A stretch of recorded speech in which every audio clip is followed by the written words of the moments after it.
కొరమీను చేపల పులుసు. మా దగ్గర కూర కారంతో చాలా ఈజీగా బ్యాచిలర్స్ సైతం ఈజీగా చేపల పులుసు చేసుకోవచ్చు. చూస్తుంటేనే నోరూరిపోతుంది. అది కారంతో వచ్చిన స్పెషలేనండి.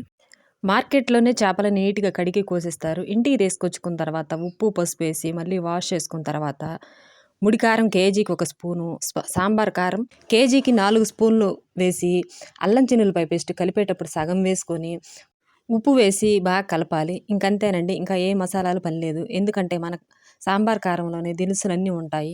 పసుపుతో సహా. అందుకే నేను కేజీకి 4 స్పూన్లు వేస్తానండి. ఎక్కువైనా కారం వాసన రాదు. ఎందుకంటే దినుసులన్నీ వేసి కారం వేపి పట్టిస్తాం. అందుకే బ్యాచిలర్స్ సైతం ఈజీగా చేసుకోవచ్చండి చేపల పులుసు. చేపల పులుసు ఇంకా ఈజీగా చేసుకోవచ్చండి. అది ఇంకొక వీడియోలో చూద్దాం. చేప ముక్కల్ని బాగా కలిపినాక స్టవ్ మీద నూనె పెట్టుకొని వేడైనాక ఉల్లిపాయ, టమాటా, పచ్చిమిర్చి 2 వేసుకొని వేపుకొని మిగిలిన సగం అల్లం చిన్నుల్లిపాయ పేస్ట్ వేసి కొంచెం వేగినాక చేప ముక్కలు చింతపండు పులుసు పోసి ఉడికిస్తే చాలు.